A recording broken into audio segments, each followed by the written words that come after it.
Hello, अस्सलाम वालेकुम। मैं प्रोफेसर शमीम अहमद अपने यूट्यूब चैनल पर आप लोगों से मुखातिब हूँ। आज की बात में मैं बात करूँगा एक बहादुर लीडर की, जिसे जेलेंस्की कहते हैं, यूक्रेन का प्रेसिडेंट है। जैसा सभी को मालूम है कि more than 2 years, I think may be around 3 years, Russia और यूक्रेन की वार चल रही है। नो डाउट रशिया ने एक इन्वेड किया यूक्रेन को, हालांकि उसके पीछे कुछ रीजंस थे। जो पुतिन ने कहा कि being a state on the border of Russia, इन्हें नाटो ज्वाइन नहीं करना चाहिए। चूँकि अगर ये नाटो के मेंबर हैं तो नाटो की फोर्सेस रशिया के बॉर्डर तक आ जाएंगी और रशिया के लिए एक बहुत बड़ा इनसिक्योरिटी का मामला आएगा। लेकिन इनकी जीत थी और यूरोप वालों की सपोर्ट थी कि यूक्रेन जो है वह नाटो का मेंबर बन जाए। उसी चीज़ को रोकने के लिए शायद पुतिन ने इन्वेड किया, अटैक किया, और उन्होंने नो डाउट ये सोच करके किया था कि 8-10 दिन में ये वार ख़त्म हो जाएगी। और जाहिर है रशिया एक बहुत बड़ा कंट्री है और उसके सामने एक ये बहुत छोटा सा यूक्रेन, तो वो कामयाब हो जाएंगे। लेकिन अमेरिकन और यूरोप की स्ट्रेटजी ये रही कि इस वार को बहुत प्रोलॉन्ग किया जाए। प्रोलॉन्ग करने में वो समझते थे कि एक तो रशिया की इकोनॉमी बहुत ख़राब बिगड़ जाएगी, उससे इंटरनल डिसेंट होगा, और ये कहा भी जा रहा था कि उन्हें किसी भी वक्त पुतिन को या तो रिप्लेस कर दिया जाएगा या मार दिया जाएगा। इस हद तक इन लोगों की सोच थी। लेकिन हुआ उल्टा। For more than 2 years Russia लड़ रहा है, एक तरफ रशिया है और दूसरी तरफ यूक्रेन के साथ अमेरिका की पूरी सपोर्ट थी, पूरे यूरोप की सपोर्ट थी। लेकिन रशिया की ना तो इकोनॉमी ख़राब हुई और ना वार में उसने कुछ लूज़ किया। ये सबके सामने है और काफ़ी बड़ा इस वक्त तो में भी अराउंड आधे के आसपास यूक्रेन के ऊपर उसका कब्ज़ा हो गया है। ट्रंप आए, हाँ, पहले तो यूरोप वालों ने ये सोचा कि कोई एक कॉन्फ्रेंस रखी थी कि सीज फायर कैसे हो, और चूँकि उसमें इस तरह की कंडीशंस थी, इस तरह की सोच थी, जिससे रशिया एग्री नहीं कर रहा था और रशिया ने उसमें पार्टिसिपेट नहीं किया था। लेकिन जैसे इलेक्शन करीब आया, अमेरिका में ट्रंप कैंडिडेट थे, तो ट्रंप साहब ने डिक्लेयर किया कि अगर मैं होता तो मैं इसे वार को होने ही नहीं देता, और अब मैं 24 घंटे में अगर जीत जाता हूँ या जब कुर्सी पर आ जाऊँगा तो 24 घंटे में वार ख़त्म कर दूँगा, ये उन्होंने कहा। और लोगों ने भी यही समझा, चूँकि ट्रंप की पॉलिसी बाय एंड लार्ज यही है कि दूसरे कंट्रीज़ में हम अपना ज़्यादा इंटरफेयर ना करें, अपनी फोर्सेस ना भेजें और दूसरों की जंगों में हम अपने को शामिल ना करें। लेकिन ये सोच यहीं तक नहीं थी। बाद में ये मालूम हुआ कि यूक्रेन के पास बड़े भारी खनिज हैं, तरह तरह के, जो पूरी दुनिया में कहीं नहीं मिलते, वो यूक्रेन के पास है। तो उसमें से तकरीबन 40-50% तो ऑलरेडी जो रशिया ने एरिया कब्ज़ा किया है उसके कंट्रोल में आ गए हैं, और बाकी यूक्रेन का जो पार्ट है उसके अंदर है। तो ट्रम्प साहब तो बिजनेसमैन हैं और वो किसी का नहीं है, और ये बार बार हर चैनल हर आदमी कहता है कि he can not be trusted, वो सिर्फ अपना सोचते हैं। तो खैर शुरू में बहुत अच्छा लोगों ने सोचा था कि ये वार बंद करेंगे और सब एक पीसफुल एक सोल्यूशन निकालेंगे। इन्होंने ऐसे गाजा में कहा कि मेरी ओथ लेने से पहले सीज फायर हो जानी चाहिए, वरना मैं तबाही मचा दूंगा पूरे मिडिल ईस्ट में, धमकी दी। और वो सीज फायर हो भी गई। हालांकि उस सीज फायर के ऊपर जो नेतन्याहू थे वो साइन करने में हेजिटेंट थे, लेकिन उन्हें भी देखने में तो ये लगा, जो मीडिया में आया, कि धमकी दी और उन्होंने साइन कर दिया। लेकिन एज ए मैटर फैक्ट उनसे डील हो गई थी, उन्हें समझा दिया था कि आप साइन कर दीजिए, बाकी मैं निमट लूँगा।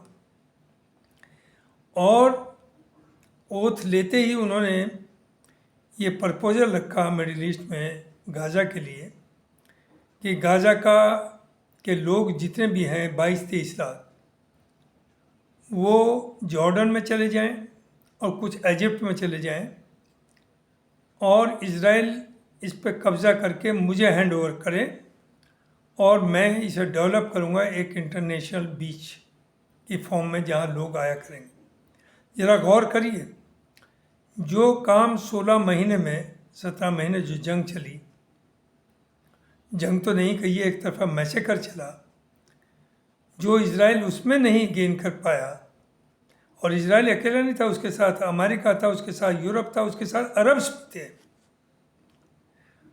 तो वो ये कैसे करेंगे?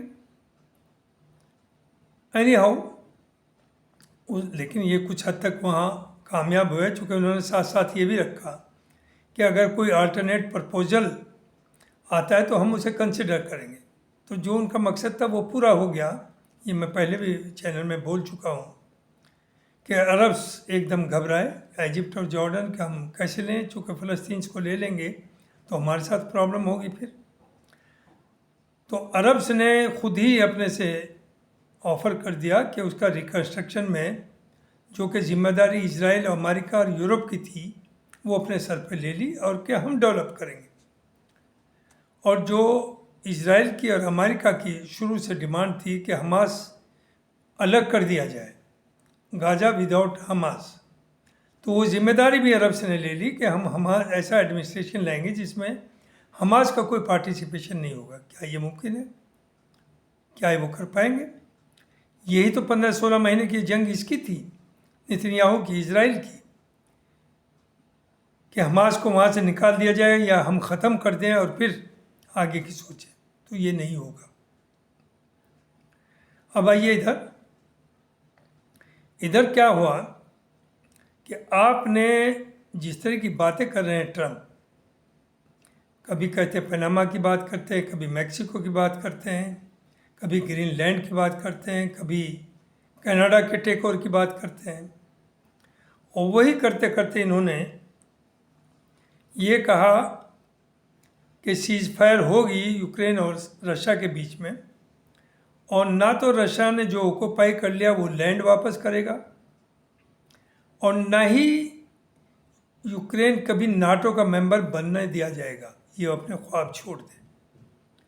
तो अगर यही करना था, नाटो का मेंबर नहीं बनेगा, तो ये तो जंग होती ही नहीं। ये तो पहले ही दिन अगर जेलेंस्की इसको बात को मान जाता तो ये वार होती ही नहीं। तो 16 महीने जिनमें 10-20 लाख आदमी उनके मारे गए, करोड़ों लोग उनके दूसरे मुल्कों में शरणार्थी हैं, कुछ अपने ही मुल्क के अंदर शरणार्थी हैं, जिनका इंफ्रास्ट्रक्चर मोर देन 50% तबाह कर दिया गया, तो आप वापस आ गए वही 16 महीने पहले, या जो 2-3 साल पहले जब जंग शुरू हुई थी। और इसमें उसे फिर इनकी क्या ज़रूरत है अमेरिका की? जब उस ट्रम्प की क्या ज़रूरत है? जब उसे लैंड भी देना है और नाटो का मेंबर भी नहीं बनेगा, तो वो डायरेक्टली रशिया की बात मान लेता। एनी हाउ, इस मामले पे पूरा यूरोप एक तरफ आ गया, चूँकि इन्होंने जो बाकी बातें करी, ग्रीनलैंड की बात करी, और ये कहा कि नाटो में हम अपनी नाटो में पार्टिसिपेट नहीं करेंगे, WHO से अपने को विड्रॉ कर लिया। और जिस तरह से धमकी इन्होंने यूरोप को भी दी, तो यूरोप के सभी लोग एक तरफा इस वक्त यूक्रेन के साथ खड़े हुए हैं। हालांकि ये अपनी जगह है कि यूरोप भी अगर वार चलती है उसे मैनेज नहीं कर पाएगा, उनके पास इतने वार हेड्स कहिए या इतनी उनकी इकोनॉमी अच्छी नहीं है कि वो फाइनेंस कर सकें इस जंग को। लेकिन अभी फ्रांस के राष्ट्रपति गए ट्रंप से मिलने, and he was also bold enough कि जो एक तरफा बात ट्रंप उन्हें सुना रहे थे, उन्होंने हाथ पकड़ के कहा कि बस बहुत हो गई, आगे नहीं बोलिए इस पर। उसके बाद ब्रिटेन के प्राइम मिनिस्टर गए, उन्हें भी वो अपनी सुनाते रहे ट्रंप, और एक तरह से इंडायरेक्टली धमकी देते रहे, वो सुन करके आ गए। तो वही यही उम्मीद करते थे कि मैं जेलेंस्की के साथ भी करूँगा। जेलेंस्की खुद नहीं गए, उन्हें बुलाया गया। आप किसी को एक मेहमान के बतौर बुलाते हैं बात करने के लिए, तो उसे इज्जत भी देनी पड़ती है। नॉट ओनली दिस, वो एक मुल्क का प्रेसिडेंट है और वो बुरे हाल में है, दुखी है, तकलीफ में है। उसके लोग मारे गए हैं, उनके लोग बर्बाद हो गए, उनका मुल्क बर्बाद हो गया। तो उसे तो ज़रूरत थी कि उसे सिंपैथेटिक उसे सुनते, लेकिन चूँकि उनकी तो आदत बनी हुई है। पहले तो उन पर ये लगाया, वो जो अपनी टी शर्ट और सिंपल कपड़ों में जाते हैं, कि साहब आप प्रेसिडेंट से मिल रहे हैं, आप कपड़े चेंज कर लीजिए।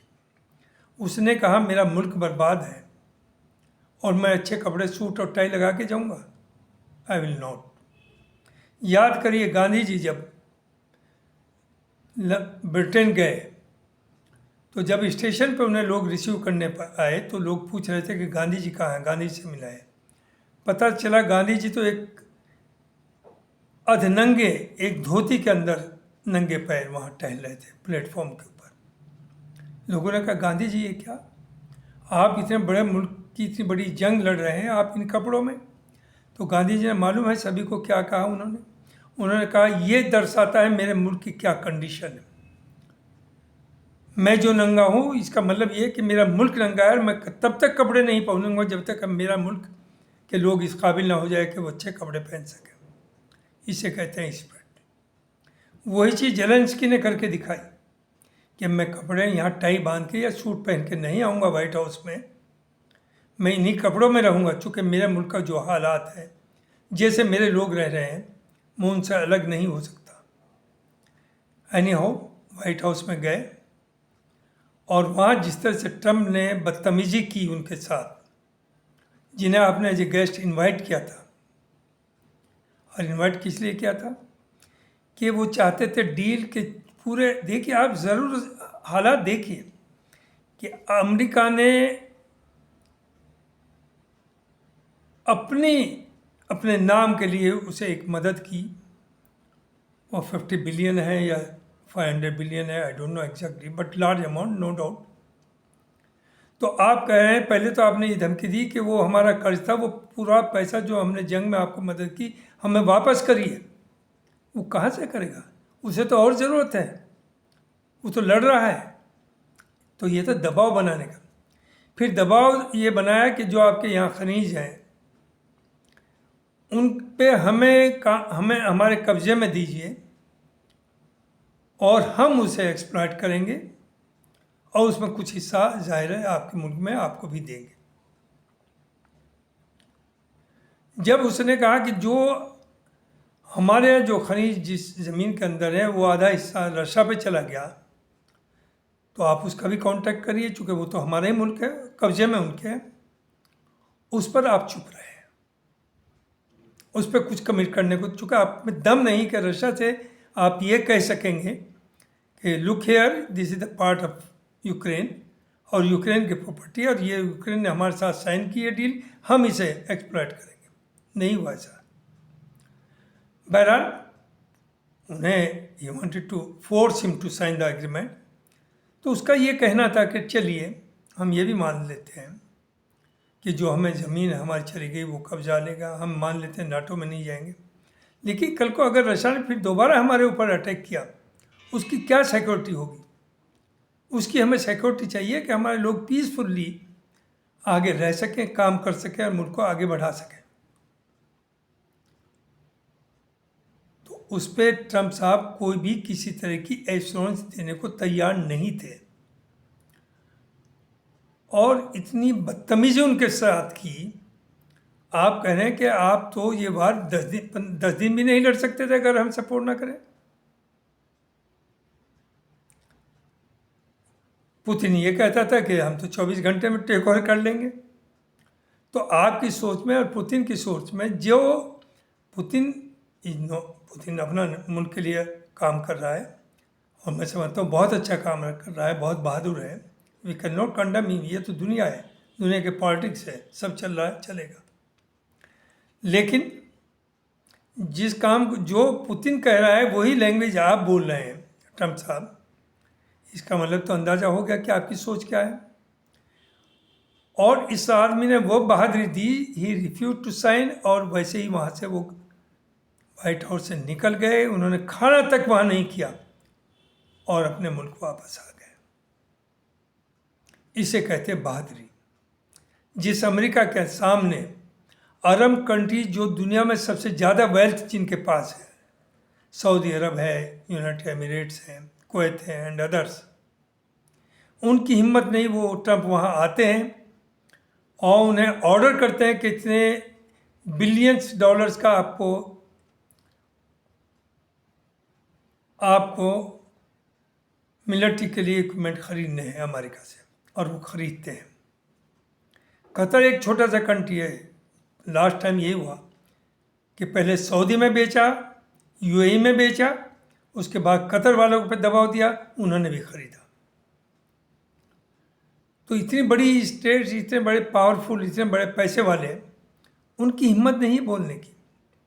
और जेलेंस्की के ऊपर तो जंग, वो जानता है कि मैं बगैर अमेरिका की सपोर्ट या यूरोप के सपोर्ट कुछ नहीं कर सकता, उस पर पैसा भी नहीं, उस पर अब आदमी, मिलिट्री में आदमियों की कमी है, लड़ेंगे कौन? लेकिन उसने ये बहादुरी दिखाई कि उसने साइन करने से मना कर दिया। उसने वहीं जहाँ मीडिया पूरा खड़ा हुआ था, बुला रखा था मीडिया को, वहीं जवाब दिए और एक दुनिया को एक रास्ता दिखाया। जैसे लेट मी इट में बी ऑटो कॉन्टेस्ट, राहुल गांधी ने पदयात्रा जो की, उसमें लोगों के दिल से ये डर निकाला कि वो अपनी बात कहने से डरते थे। और देखिए, बात कहना भी बहुत ज़रूरी है, सुनना भी ज़रूरी है। जो the government of the day, अगर कोई अपोजिशन में कोई बात को सजेशन करता है या उनकी बात को काटता है, तो उन्हें गौर से सुनना चाहिए, चूँकि वो हुकूमत सब के लिए है, किसी एक ख़ास तरह के लोगों के नहीं। और जो अच्छी बात है उसे एक्सेप्ट करें, जो नहीं है उसे मत एक्सेप्ट करें। They are not, government is not bound to accept the advice of everybody. लेकिन राहुल गांधी ने, जो लोगों के दिलों में दहशत था, खुद से था, वो ये नहीं कि गवर्नमेंट ने क्रिएट किया हो, लोगों की हिम्मत नहीं होती थी बोलने की, उन्हें उसने ज़बान दी, वॉइस दी कि बोलिए, अपनी बात कहिए। वही चीज़ जेलेंस्की ने किया है। जेलेंस्की ने जवाब आज जिस तरह के दिए और जिस तरह से उसका इंटरेक्शन हुआ ट्रंप के साथ, Trump is the president of the almighty, जो दुनिया में सबसे पावरफुल कंट्री है, economically as well as militarily, उसके सामने बोला और चला आया। इससे क्या होगा? ट्रंप विल लूज, दुनिया में इसकी बदनामी होगी और लोग अब बोलना शुरू करेंगे। ही हैज सेट एग्जाम्पल, एक हिस्ट्री क्रिएट की है जेलेंस्की ने। सिर्फ जान बचाना या माल बचाना ही सब कुछ नहीं होता, जान दे देना भी कभी ज़्यादा फायदेमंद होता है जान बचाने से। तो जेलेंस्की ने जो किया, अब लोग कहेंगे वो तो बेवकूफ़ है, और बेवकूफ़ तो वही है। मैं आपको एक एग्जाम्पल दे दूँ। मेरे एक दोस्त थे, प्रोफेसर थे बहुत बड़े, वो कहते थे कि when something inevitable then give in. आप घर में 10 गुंडे आ जाए और वो औरतों के साथ मिसबिहेव करने लगे, तो आप ये सोच करके कि ये तो बहुत ज़्यादा है, हम कुछ कर ही नहीं सकते, तो आप चुप एक कमरे में बैठ जाए, आंखें बंद करके और उन्हें करने दें। एक तो यह है ऑप्शन। दूसरा ये है कि मैं अपनी जान दे दूंगा, लेकिन जीते जी जब तक मैं जिंदा हूँ ये नहीं होने दूंगा, आई विल रेजिस्ट। मैं समझता हूँ ये second option is the best option. आप जान दे दीजिए सच्चाई के लिए, whatever may be the consequences, you should fight, you should learn to fight. यही जेलेंस्की ने करके दिखाया। लोग से बोलते हैं, उसने किया है। Trump was misbehaving, his vice president was misbehaving. वो कह रहा है इस ओवल ऑफिस में आप ऐसी जोर की जबान यूज करेंगे, भारी जबान में बोलेंगे। अरे वो आपके लिए है ना, आपने उसे बुलाया है, आप उसे डील चाहते थे, तो वो अपनी बात ही तो आपके सामने रख रहा था। वो एग्रेसिव नहीं था, वो अपनी बात रखना चाह रहा था और आप सुनना नहीं चाह रहे थे। आपने उसे इडियट कह दिया, एक प्रेसिडेंट ऑफ द कंट्री। तो इन चीज़ों से मामलात या कामयाबी इसे नहीं कहते, इससे मामलात बिगड़ते हैं। ये तो सभी मानते हैं कि America is the greatest country of the world, लेकिन और अगर वो ये समझते हैं जो ट्रम्प होशियारी कर रहे हैं कि मैं, पुतिन और चाइना मिल करके पूरी दुनिया को हम हिस्से बांट लेंगे कि वो हिस्सा आप कंट्रोल करिए, ये आप करिए, ये हम करेंगे, और दुनिया देखती रहेगी, ऐसा नहीं होगा। नंबर एक, तो अमेरिका को रशिया या चाइना कभी ट्रस्ट कर ही नहीं सकते, and they are not trustworthy. याद रखिए, ये पॉलिटिक्स है, गेम है।